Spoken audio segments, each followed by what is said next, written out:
call to order the meeting for the City of Rollingwood Utility Commission for Tuesday, March 8th, and we'll start with roll call. So if we could start with you, Chris. Yep. Chris Kirkson. Clark Wilson. Jonathan Miller. Ronald Hasso. Elizabeth Bray. Great. Thank you. Moving on to public, to public comments. Did we have anyone signed up for public comments? Amazing. I'm not sure that I signed up, but Your Honor.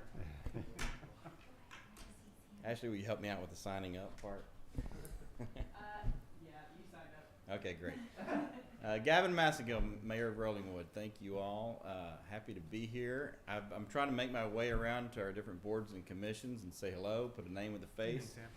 I've had an opportunity to visit with a number of you, but if we haven't had a chance to visit, please know that my door is always open. Ashley has my cell phone number. It's on the card here up front too. So if you ever need to call, just please do that. Happy to be in this new role as mayor. Love working with my new council. Phil McDuffie is your liaison. If you don't know Phil, spend some time with him when it comes to policy discussions and issues. But I just, again, wanted to say hello. We're happy to have you working with us. I also want to introduce a new staff member that we have, Michaela. Michaela started this week and is doing a great job. She's going to be spending some different, the next week with different departments here in City Hall. She's going to spend some time with our utility billing manager, Sharon, who's here with us, as well as Abel and Ashley and everyone else. So get to know your new staff member. I think she's going to be very helpful, and we'll be doing some things related to utility billing and to make sure that the utility department has what they need. I think the last year has been very eventful when it comes to our utility piece of the puzzle, and I look forward to a even more eventful 2022 when it comes to our utilities. The City Council, we provided to them recently in the last City Council meeting, last couple of City Council meetings, the capital improvement plan, which is really trying to get a grip on exactly what the needs are related to the city with all of our water improvement and water lines and that sort of thing. I want to lean on this body, this commission, to help us communicate that information to the rest of the community so that they really understand the long-term planning that we're undertaking with the CIP. There are a number of larger ticket items, although I think, not to speak for the council, I think the bottom line number was around $6 million or so in all funds for all projects over the course of the next several years. I'm not going to say pleasantly surprised, but it could have certainly been worse. And so I think looking at those issues in the CIP and looking at how we fund those and working with City Council over the next year is going to be vital. And so I look forward to working with all of you on that. We continue to get closer to continuing our bringing all of our utility billing in-house. Again, that's what Sharon is focused on a daily basis. The work that you do here obviously gets translated into that, the execution piece is in the utility billing. We are bringing that in-house. We had a few hiccups when we got going, but I would like to say that between Sharon and Ashley and all of the staff, they've really done a great job of really troubleshooting all of the problems that we've had, working through any of the bugs that we had in that billing process, and I think that we're on a course to really get that fine-tuned going forward. The ACH is now up and running. We've got the bank payment or credit card payment. I'm above my pay grade on how all that works, but we've got that about worked out. We are about to move forward with, or move back to the way we did billing pre-pandemic, which is to say that we will be moving back to implementing some fees and fines if you're late on payments and that sort of thing. We suspended some of those kind of basic protocols during the pandemic, but we are getting ready to move back to that. So if you have anyone who needs to work with the city and on payment plans and that sort of thing, please let us know. But we're getting ready to kind of move back to to a more basic operation like we did before. Continue to work with Crossroads on our utilities and our any of our emergency issues that we have. I think we've been happy with our transition to the Crossroads vendor. They do a great job for us. We continue to look forward to working with them going forward. If you have any issues that you've had with Crossroads, let us know. But we'll be continuing to move forward. And I think that's about it. I just, again, wanted to say hello, put a face with a name in case you and I haven't had a chance to visit. And a few of you I know that I owe a phone call to or an email, and I look forward to doing that. But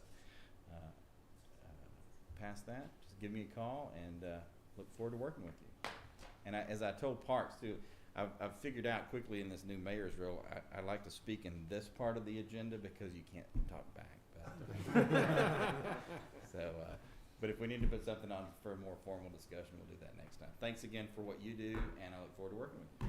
Thanks. Thank you. Thank you. Thank you. For the record, we have 2 additional members sitting up here, so for roll, if you want to just add your name. Christopher Meekin. Sam Mateo. Thank you very much. Moving on to the consent agenda. First item there is discussion and possible action on the minutes from February 1st Utility Commission meeting. So this would be to consent to approve the minutes from the last meeting. So moved. Second? We have a motion and a second to Sorry. approve the minutes from the last meeting. All in favor? Aye. Aye. All opposed? All right. The minutes are approved. Moving on to the regular agenda item. The first item is discussion and possible action on a utility bill appeal for 2601 Pickwick Lane. And I assume we have a representative here. That's me, I'm 26. All right. Hi. My name's Bob Turner. I'm a 26-year resident of Rollingwood. I'm currently on the Board of Adjustment. I've been on the RCDC, so I know your pain, and I thank you all for doing what you do. This is, as far as I'm concerned, really simple, and y'all have thumbs up or thumbs down. So hopefully it won't take a lot of your time tonight. September last year, I received a bill of in excess of $1,500. The usage was 64,000 gallons, which is 68% more than my 8-year average for September. Thanks to staff, I was able to get the 8-year average. As y'all know, we've had trouble with our providers. I have 26 years of history. Can't prove it to you, but I've never had a bill approaching this amount. That 64,000 was 166% or 40,000 gallons more than the previous year. So I'm here asking for some relief because staff said, look, if it was a leak, we could help you out. We wouldn't have to come to the commission. But they came out and read my meter twice after I called up Sharon and Ashley and said, you've got to be kidding me. They came on a Friday and read the meter, and they said, the meter is damn close to what it was for your bill. I turned off my water. They came back on Monday and read it again, and it was virtually the same on Monday as it was on Friday. So we ruled out a leak. So to my thinking, and I know that people will go, the meters can't screw up. But in 26 years, I've never had anything like this happen. I am on an automatic watering system. So it wasn't me just turning on the water and going, oops, I forgot to turn it off. So my ask is to either, well, just recognize that there was a blip in the system and either effectively bill that September at my 8-year average, or recognize the progressive rates and say, we're still going to bill you for the 64,000, but we're going to do it at the much lower rate, not at the rate that takes me up at when I get to that tier of atmosphere. That's what I've got for you. So thank you for providing some additional Sure. context around the request. Was that meter ever, did we have that meter checked? Just curious. We haven't had that meter tested, simply because we were going to do a digital meter, and like everything Yep, else, yep. the digital meters have not come in just yet. And I was ready to go, give me a digital, I hear you. so. And we're certainly trying. I know. And the hope, of course, is that that will provide us. But as we know, all the supply chain stuff is screwed up, Understood. so. Anyone have any questions or thoughts? What would your bill be if we billed at the, I- at the lower rate? I truly don't know. Do we know, it's, Because of our rate structure, the way that it is, I understand, but if we billed it at the bulk or wholesale rate, at the wholesale rate, Well, I guess again, we should, apologies for, we have just one kind of remedy. We only have one, generally we only have for one this thing. type to of do. situation, right, which is wholesale plus a margin, right? So I guess the question, as opposed to any other changes, right, I mean, that's basically what the policy so allows us to do. you haven't figured out what that amount would be? I have not. for a normal adjustment, if we were to do a normal adjustment That's right. for him, yes, I do have that figured out. Okay, So that would be. Sharon, could you pop up so? Oh, yes. Recording will pick you up, sorry. Thanks. So taking the 64,000 gallons, the charge for just the water was $1,046, and then using the average for the 8 years is 38,000 gallons, and so that would be that charge would be $402, and then that would be 26 gallons at the wholesale rate, which would be $147.42, plus the 10% admin fee, so that would be a credit back to his account of $446.92.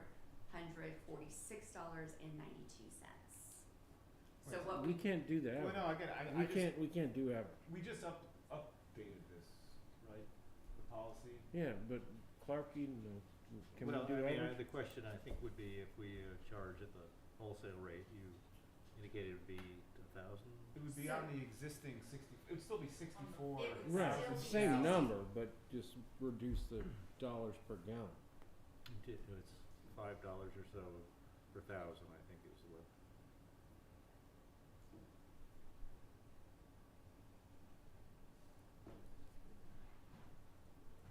You're making me do my math No, really take fast. your time. No, I will filibuster for a little bit to help you I'm just go through and double check. saying. So again, just for clarity, within city council policy, what we are allowed to do without going to city council for any additional discussion is our one remedy is to say if we all agree that there was a misrepresentation in the bill, the meter is not working, that we can charge the wholesale rate plus a margin of 10% against, so you don't, the tiered pricing would come out. But the water was, the assumption is the water was used, whether it was intended to or not. And so the cost of the water has to still be covered, and so it would be a minimal cost relative to the tiered plan for higher usage. So it would be, again, just to repeat, 64,000 gallons at wholesale rate plus 10%. Yes. Sorry, I'm playing catch up. I'm relatively new to the council, but I had a similar experience years ago. And what is back then the policy was that to apply for the wholesale rate, one had to have a water leak check done by a professional, and that had to be submitted to make sure that there was not a water leak. Does that still remain part of the policy? Well, I think he's had that done. I think he's had it done We by the didn't have it city. professionally checked, but But the city. staff came out and read it on confirmed. Friday. Right. I turned off my irrigation system. They came out and read it on Monday. It was virtually the same. My bills subsequent have pretty much been in line with what they've always been. So my question Continue. was, Yep. previously when I had Yeah. that experience, I went through the same thing, and we had to have someone come out and check the irrigation system and the other things Yeah. to say that there was or was not a leak, and if there had been one, that it was remediated. Right. I don't know the policy. I have to remind myself of how we exactly worded it, because I do know when we say there's a leak, there has to be an indication of if you say, hey, I had a leak, we have to show that the leak was repaired. So there's usually and usually that is part of the materials that are included in the request to have remediation on the bill, right? It says, hey, we had a leak, here's the plumber's bill, we had it taken care of, but we need to have this remediated. Here, I don't know if there was a leak, the request is just to say it seems like an aberration, I'm just speaking. If I had $64,000 worth of usage and it was a leak, there would have been water standing all over my yard, and that's just simply not the case. Understood. Continuing to open it up. So I don't think the policy specifically, I don't recall the new language. Well, we didn't really, we kind of updated it, specifically saying that it can only be in the cause of a leak that would have to show that it was repaired. So I don't recall if it specifically requires that as much as we want to make a decision perhaps for the I anticipate that this will not be the only query that comes before us, so I'd just like to Yeah. understand what the steps are for. Ashley, are you looking at the I have policy? the Find it.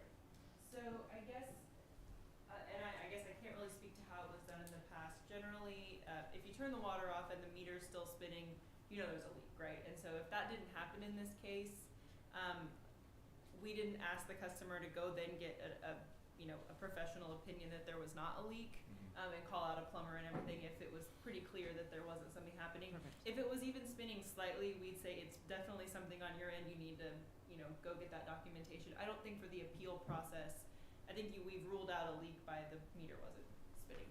That's helpful, thank you, I understand. Of course. Motion to charge wholesale rate for the usage. So we have a motion essentially to apply our remedy of charging the wholesale rate plus the 10% and make that adjustment in the bill. I second the motion. We have a motion and a second. All in favor? Aye. Aye. Thank you. Motion passes. Thank you, sir. And sir, this doesn't stop your remedies with the council, so. No, I appreciate that, but once I find out what the number is, Yeah, I'm probably exactly. gonna go, it's Well, fine, let's just let. I've been to this party myself. Appreciate it. So I hope we can get you a Let's new, get those digital meters. Absolutely. this would be a candidate for one, actually. Absolutely. It seems You like have this one, would be a right? good time, Yes. potentially at our next meeting, to bring you all of the policies that we have in place. I don't know if we have one for the actual appeal process to the utility commission. I know we have one on our end that says, here's what staff can do. If we can, it goes on to utility commission. So we'll bring those back next month. I think it'd be a good time to review those, given our new membership and new staff. So Perfect. That'd be great. Thank you. Thank you. The next item on here is, and you'll see the agenda was a number of items that were discussed last time. We just brought them up separately, so there will be an opportunity to discuss them. If we want to take action, we can. If we'd like to just table them for the time, we can. So the next item is discussion and possible action regarding the cellular and internet service in the city of Rollingwood. And again, just the context around this was, it was some things that we've been talking about last year. A few things were, a few meetings, a few things were discussed, but there was no real action taken, and there's really no plan around it other than we've heard folks in the community mention that there have been issues with the cellular service, and perhaps utility commissions can take a look into that. So we put that on the agenda if there was any item, anyone wanted to have any discussion around this or thoughts on a potential plan. Partly this is to bring me up to speed as the liaison also, just kind of so that hopefully I can partner with the city council in regard to these things. Mr. Chairman, would Yes, sir. you mention to our So- council member your efforts, because you were the one that spearheaded this and you did a great job on it. So we had a few meetings. We had first a call with AT&T several months ago.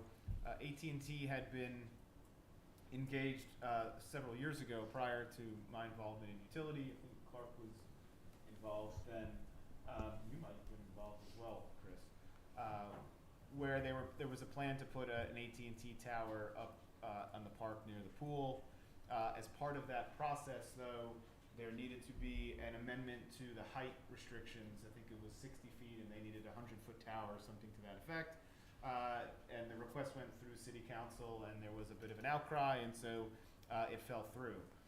When we re-engaged with AT&T, they brought up that particular experience, and it implied the amount of time and effort they had put in resulted in nothing happening. And my assumption is they had no interest in going through that process again, telling us it could take up to 2 years. And so AT&T standalone does not have any particular interest in coming in and putting in one of their own towers. Similarly, we spoke with Verizon. Verizon showed some interest, but then has not been very responsive to reaching back out. They talked about helping us map areas within the community, tracking the cell phones of our public works folks. They can track where they are as they go around the city doing work, and can see where they have service and where they don't. I know that Amber was having some email discussions with them prior, but even Amber had told me that she wasn't getting any responses from Verizon. Verizon came here hoping to sell in a service to our police service, to the police officers for emergency services. We use one already, but there was a sales call for them, and they were trying to sell us something, which we would have considered had they also pursued helping us on the cellular service. Additionally, we spoke to a third-party installer that would be involved in building essentially a private network for the city of Rollingwood. There are a number of new technologies, small cell nodes, things of that nature that they could potentially leverage. We had an initial call with them. The gentleman that we spoke to initially, he's no longer at the firm. They brought in a new person to speak to us, and we set up a meeting, and they brought in a local startup that was essentially selling the equivalent of a mesh network that some folks use in their house for Wi-Fi. This would be a mesh network for cellular. But the challenge there is it would be a standalone network, meaning you could make calls from your house, but if you got in your car and left, your call would drop. Similarly, if you were on a call and you came into the city, you would not transition over, so if you drove through one of the dead spots, you would still lose your call. Not sure that really addressed our major concern, so we did not get down the path of even understanding the cost of installing something like that, and obviously it could be expensive. And of course, not 100% of the homes would have ultimately get coverage, which is the challenge, I think, no matter what we would potentially do here, is that someone's still going to potentially have their taxes used to pay for this, and they still won't be able to make calls from their house because we'll have 95% coverage, which sounds great, but someone's going to be left out. So those are the discussions and some of the actions that we took last year on this topic, but nothing else has happened since. Mr. Chairman, Yes, sir. I'm not real well acquainted with how cellular systems work in terms of how is T-Mobile different from AT&T versus Verizon versus whatever. And, but it seems to me that what we got is we're addressing as one problem topic when the problem may be, for instance, I've got T-Mobile service and I've got wonderful service in Rollingwood. I've never had a problem. So I don't know how widespread the problem is. That's number one. Number two, I don't know if it's one company or two companies or three companies that we're having problems with. And I don't want to create a lot of work for the city staff, but it would sure be helpful if we could put out an internet inquiry, a little, 5-question deal that says, do you have a carrier? How often do you have your calls dropped? And are you having satisfactory service? And are you satisfied with the service here in Rollingwood? So we at least know if there is a problem, and if so, how big a problem it is, and who the problem is with. So I don't know. Again, that's my suggestion is rather than beating this dead horse into the ground, I think we need to find out if we do have a problem, and if so, how big a problem it is. Ashley, do we have a mechanism that would minimize the administrative burden of putting together something that would blast out to the residents? Either, sometimes we tie things to the water bill mailings, and we've done that in the past, but I don't know how effective that is. or an email blast saying, hey, quick survey, Willingwood. We definitely have those, I mean, those capabilities. We have our Swift 911 system that can contact everyone who's connected to it. We have our website. It wouldn't be a big issue, I don't think, to create a form. Might be something we would run by council to make sure they're okay with a blast to the community and kind of a survey, right, that would kind of involve everybody. But I don't think that's out of the question. I think that's a great suggestion to see really how widespread it is. You know, we hear the complaints, but nobody calls and says, I have great service. Like, nobody's gonna call us and tell us that, so. Yes, Has anyone talked to T-Mobile at all? T-Mobile was one that we did not speak to, Okay. to be fair.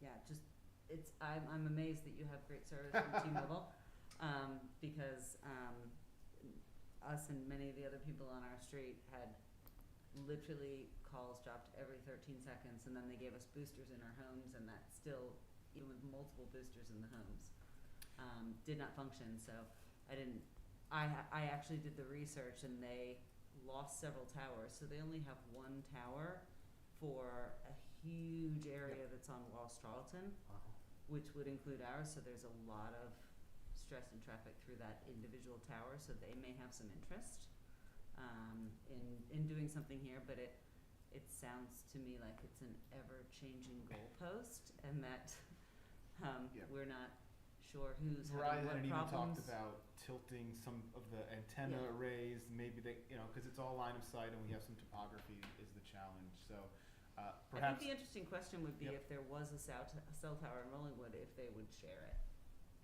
That was part of the discussion, so the idea of talking to the private, to build the private network was to say, hey, you guys build it, we'll rent it from you, or we'll buy it, however, we didn't know necessarily how that would work.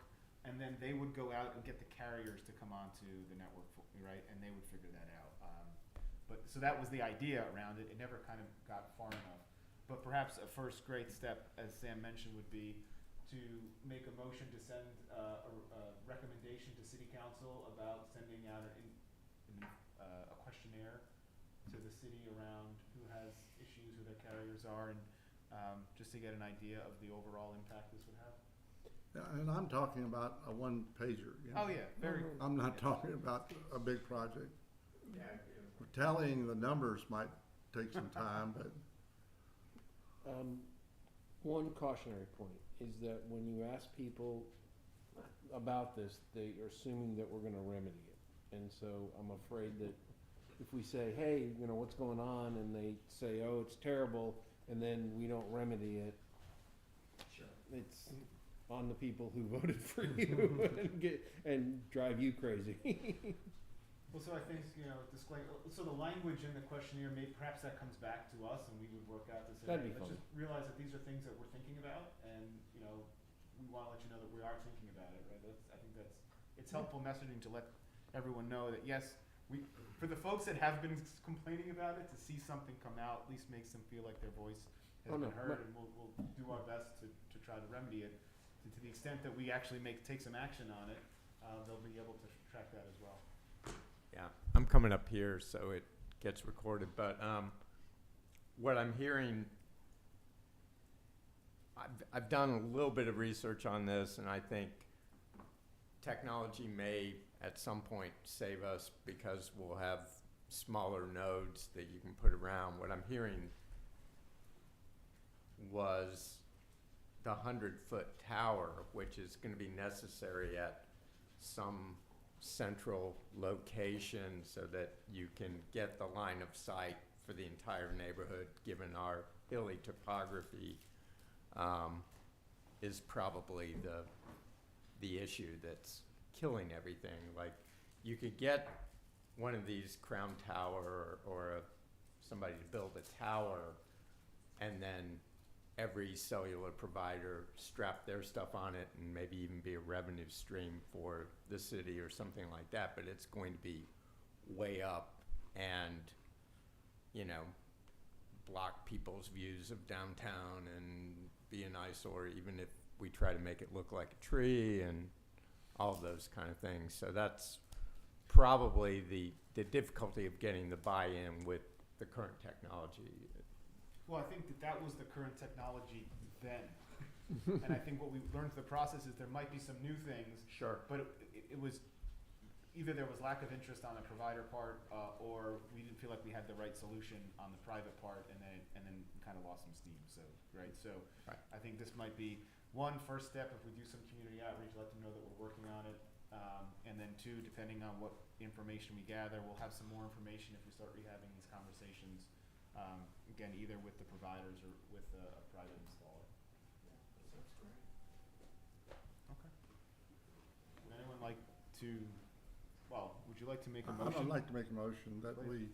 we provide to the community a very brief questionnaire on the quality of their service, cellular phone service, and see what comes in. I think we either need to put this thing, it keeps popping its head up, and I think we need to put it to rest one way or another. And the only thing I'll add is that we'll send that as a recommendation to city council. I'll second the motion. We have a second. All in favor? Aye. Perfect. Motion passes. Thank you, Sam. Moving on to the next item, which is discussion of possible action regarding tree trimming around power lines. I know there was a lot, that the tree folks have been in the neighborhood. I think they've almost done, or at least I haven't seen them in my area, but they're definitely around. Of course, we had the storm. Of course, I lost power, because of a tree branch. So it's definitely continues to be a work in progress. I don't know if where the tree actually hit the lines that caused the power outage we had was in an area that had already been deemed trimmed by the city. Yeah, we weren't able to Ascertain find that, yeah. But that being said, I know that some action has been taken, but we still have some issues, but still want to open it up for any further discussion. Do we know if the city's officially finished? Like, have they said we're out of here? On to, next year, next 5 years? Not that we have heard of, no. Okay. I did wanna also let y'all know though, as an update, on the council agenda tomorrow evening, there is a discussion about Austin Energy. I don't know if y'all remember, it's probably been a year now, when that franchise agreement came Yeah. back to the utility commission, and we had asked for some information to be added into the franchise agreement, including updates to tree trimming. This all happened right after the storm, Right. so very timely time to say, hey, we'd like to have this added into the agreement. We did not end up hearing back from Austin Energy, so it's coming back as a discussion item tomorrow at City Council, which might give us a little more information on where to go from here and what to pursue, and if we can get some kind of more discussions with Austin Energy about that, so. Ashley, may I, quick question? Sure. The private tree trimming is January 31st. It stops until summer? Yes, yeah, it's For on Oaks. our website. Yeah, for Oakville. Mm-hmm. And Austin Energy gets to do whatever they want, whenever they want, because of the easement. They do, they generally let us know when they're in the area, and they do use an approved vendor that is Oakville certified and everything, but So there's yes. really, I mean, if we say quit scalping our trees, there's really, they'll do whatever they want to. Pretty much, yes. That's what I figured. So, one area that they haven't addressed because it's particularly tricky is all the houses along Anolfo Alonso Way, because they border City of Austin and they border park property. I have been chasing them to do that because it's along the whole street. They came out and marked, at least on my property, 2.5 months ago, but have yet to come in and do it. I encourage them to, and worked with the City of Austin, who will permit them happily to work that entire street, but they have not Okay. made any efforts to do that. And we So- may be able to, work this more into conversations. If we know areas that need addressing, we can find out, if they still have plans to do that, what their schedule's like. I'm sure they kind of rotate in and out of Rollingwood and Austin, or, wherever, depending on the need. I'd just like to make a comment. I think the process, I was approached by the city of Austin, and they said, we want to cut some stuff on your backyard, we need your permission. And he and I walked, and he told me what he was gonna do, and I said, yes, that's fine, that's great. I had a, way back when in the freeze, I had a 7 days, I think I was without power. So I wanted to clear up any potential that I had of trying to do something about it. And so I think although it may be they have the right to do it, they're being very courteous about it.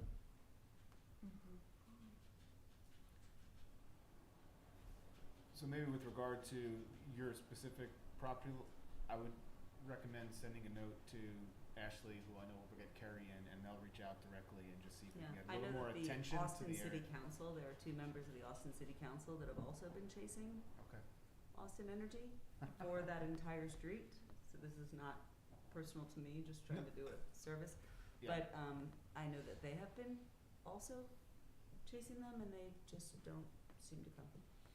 Sure, and yeah, I think more of those instances that we have, that we're not just calling them and saying like, hey, what are you doing with our trees? If we can Right. say, hey, we have these spots that either you marked and didn't do, haven't gotten any attention, are obviously causing, power outages and stuff. I think that's the kind of information we need to be able to forward, and I think it's seems doable to them, right, and fixable, so if we get that info. So please feel free to send that to me if y'all have specific instances. Yeah, I did this on an item that wasn't even near my property. It was just, we walked past and saw trees basically hanging on the lines, but they were communication lines, not power lines, and so but we got the clarification on it, so I understand why they didn't touch it. I was like, this looks obvious, but they went right past it, so, You can thank drive you. past my house and see all the Austin Energy tags that have been on my property for the last 3 months. They know which ones they are, they just don't do anything. I'd like to pose a quick question that's not, it's similar, but it's not at point, but I had changed carriers for my TV for a while back, it's been about 9 months ago. And the guy told me, I said, boy, it's taking a long time for you to connect at the pole. And he said, yeah, these lines in Rollingwood are very, very old.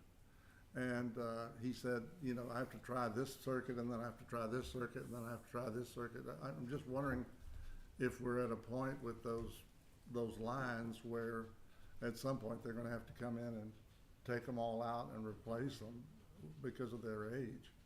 And he was really saying we've really got really poor lines at this point. Have y'all heard anything about Well, that? AT&T has fiber optic lines that are new, Yep. and They they're install. the lowest ones. In fact, they droop a lot. Yes, they do. Haven't pulled them taut, but they are very, very new and very fast. Yeah, I don't have fiber optic. Yeah, except that they have so many people on now because Google Fiber hasn't come, Right. that they're connecting too many at each conduit. And so you're supposed to get a gig and you get sort of 100 megabits. And every time they install a new line, they by accident disconnect somebody. It's happened to me about 6 times. Anyway, it has the potential to be fast. Yeah, there's a lot. I think ultimately those types of lines, whether it's coax cable coming from Spectrum or fiber, that those, if they want to continue to have customers in a particular neighborhood, they'll make sure that their equipment's working. Otherwise, you'll switch to someone else. So I think it's certainly on them to make sure that those particular types of lines are working. Any other discussion around the tree trimming before we move on? Great. Moving on to item number 7, which is discussion of possible action regarding the relocation of service lines and water meters. Ashley, can you remind me? Thank you. I actually do have a good update on this one. So I think this probably was around the discussion of new homes being built and the idea that we're trying to get rid of all backyard water lines. So when we have large water mains that go through the backyards of properties, a lot of them we don't know where the valves are. They've been landscaped over, erosion over them. So our hope is that at some point in the future, all of our water lines, all of our service lines are connected to front yard lines, and then also that all meters are brought to the front yard. So currently we have some people with water meters in their backyards that are either hard to access and dangerous. We might need a gate code sometimes to get in. There are pets. So That's I kind of a know. goal we have. Yes, it's quite interesting. So that's a kind of a discussion that's been brought to the forefront as a lot of new home builders, when they tear down, they want to do that anyways. They don't really want people in their backyard necessarily having to read meters either. And then hopefully with e-meters one day that won't be an issue, but it's still the fact that, you know, there's city property on someone's property that may need maintenance, may need attention. So we do have a discussion with the city council tomorrow night around a policy and potential ordinance for a potential requiring of the relocation of those service lines if a home is under demolition, or it's just if it works and is a favorable time to do it for the builder. So. Makes sense. And was there any, you already kind of talked about water meters earlier, as far as an update on installation progress of the electronic water meters? Sure. So it seems like now we're about to be able to be getting them a little quicker, the water meters, and the electronic water meters. Currently, I think we have maybe 15 in the ground. You think? 15. About 15. And I think we have 2 here waiting to be installed. So I'll let you all know we are in the process of hiring for a public works superintendent. And our hope with that position is that it's partly administrative, partly public works, you know, out in the community. But we'd like some help from someone to say, you know, here's how many of these we can install. If we have 100 of them, you know, how long would that take us to install them? What are the resources that would take? We can't store 600 electronic water meters here at City Hall, so we kind of need a better way to phase out that the purchase, so that way that we're still getting a good deal, because you get a better deal for buying in bulk. So both working with the company that we get our meters from to say, you know, if we order X amount, can we get them in waves? You know, what's our best way to go about installing those? So we're hoping in the next couple of months we can really roll that out. Our attention has kind of been on utility billing, and we've been, you know, shorthanded in the public works department, but we're hoping to pick up on that next, and then eventually make it have enough sense to where we can go start with the software and begin reading electronically for at least portions of the city at a time until we have them all rolled out. So. Great. Yes, sir. Question. So we're still manually reading digital Wi-Fi meters? We are. Because yes. we don't have the software program yet. Right. Okay, so we don't have any feedback on how that. Not on our end of it. We have the customer's end who had the apps and were able to see their usage, but not on our end. Everything we've heard is it's a very user-friendly software, and obviously, if, you know, we'd want to test it out before we had all the meters in the ground. But at some point, we have to commit with it and go. So it's a pretty popular meter brand. A lot of cities use it, and a lot of people in the area. So hoping it's easy to use. But Thank you. I was one of the test cases, and Me too. yeah, and it's great. No, I love it. Great. Any other comments? Great. I just would have one question. Are we, you know, we're hearing every day that in general inflation's around 10% or worse, and that it's likely to get worse with things that are going on at this point. Is this starting to affect our estimates of what it's gonna cost the city to change out all these old pipes with new pipes and all of this kind of thing that we've been trying to do? Yes, short answer, yes. We did just get a draft presented of our water CIP, and that does generally include construction costs, but you never really, I mean, if you bid some, you know, if you estimate for something right now and you don't get to it for 5 years, surely the costs are gonna go up. I'm sure we're already seeing that in construction prices, so kind of an unknown, but yeah, it's also affecting that as well. So. Thank you.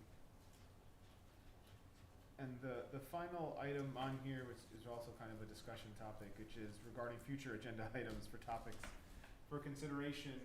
Certainly, we have a number of items that we've discussed today that we're working on in various stages, but as things come up, either they can be brought up during the council meeting, someone has an idea, or we can get it on the agenda in advance of a meeting, either by emailing Ashley or myself, or Phil, saying, hey, we'd like to bring this up, make sure it's discussed at the meeting, just so it gets some attention.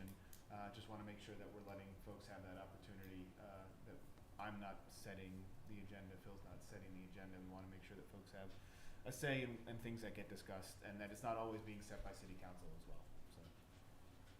May I raise one issue, John? You may. The wastewater and water rates, I believe we talked about every 2 years having that reviewed. Meaning we're back to having to look at the water rates again? No, I mean, I'm asking, is your recollection that we were gonna have it looked at? Yes, we have been budgeting every other year, alternating between water and Wastewater, right. We did the wastewater, and then the intent was for last year to do water. The LUE study ended up taking the place of that, resources-wise and budget-wise. So I guess theoretically, the next one would be to do the water rate study, and I'm sure this year or like late this year or early next year would be a good time to do that. It got away from us for so long. Sure, and it's a good idea to keep up with it, and it doesn't only help with your rates, but it helps for planning. We get recommendations on how to not just all of a sudden need a truck and not have any money put away for it, but we get those recommendations on you should reserve X amount each year and kind of building those kind of plans. So it's a And- good idea. It was Nelisa, right? Yes.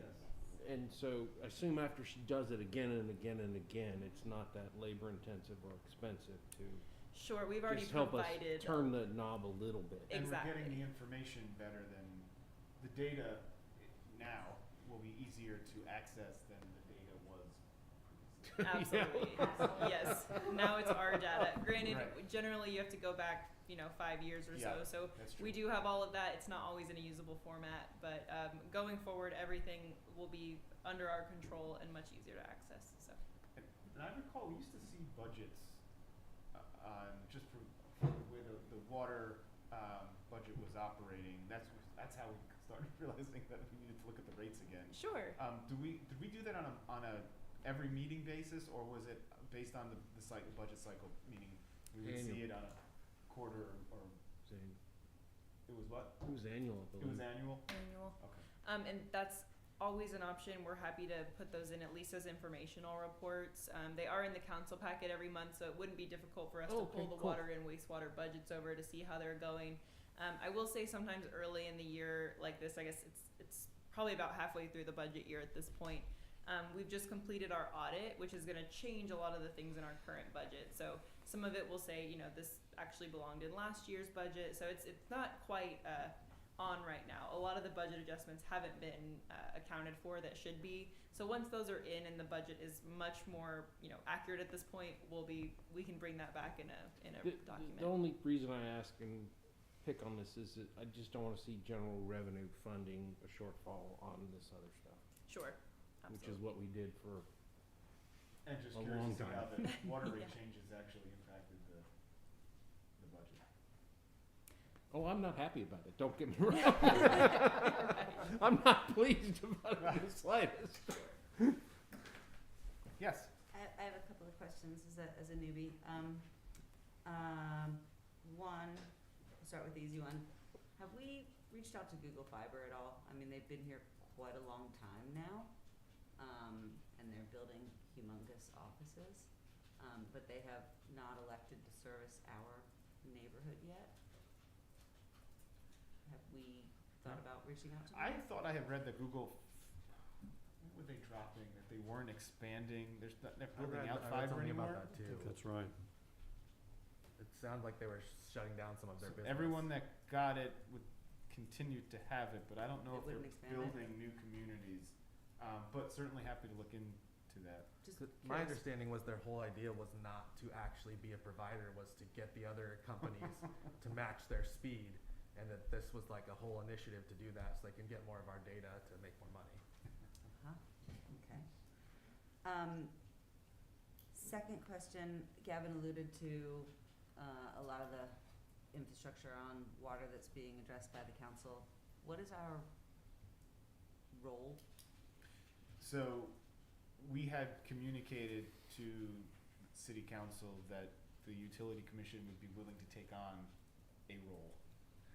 Whereas previously it wouldn't necessarily come to us unless they decided it. But we said, hey, if there are things that we can do as part of the CIP project, as it progresses, let the commission know we'd like to help.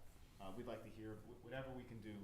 So my understanding is that that's being discussed, and potentially there'll be things that will be coming down from city council to say, hey, we've elected, we've decided the commission we'd like you to run with, and I don't necessarily know what project it'll be or what aspect of the project it will be, but that may come to us as directed or guided to by the city council.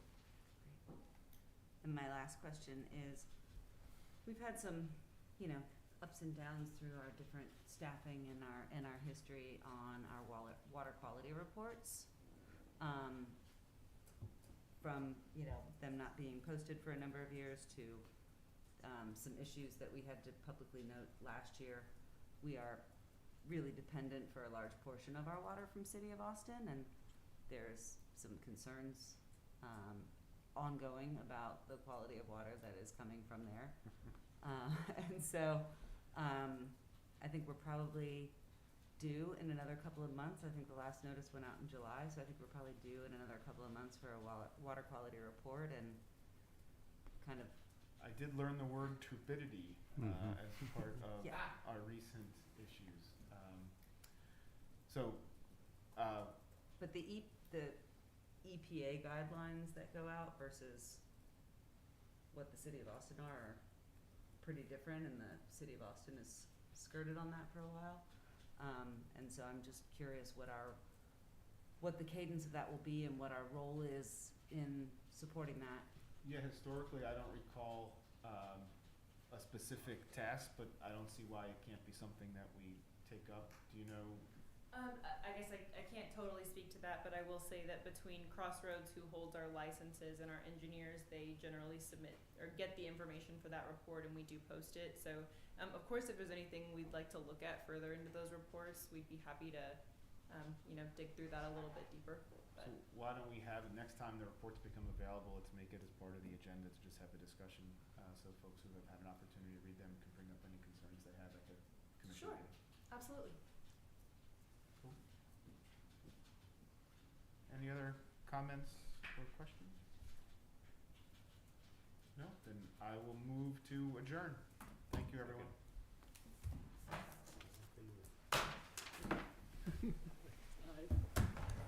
Do I have the motion?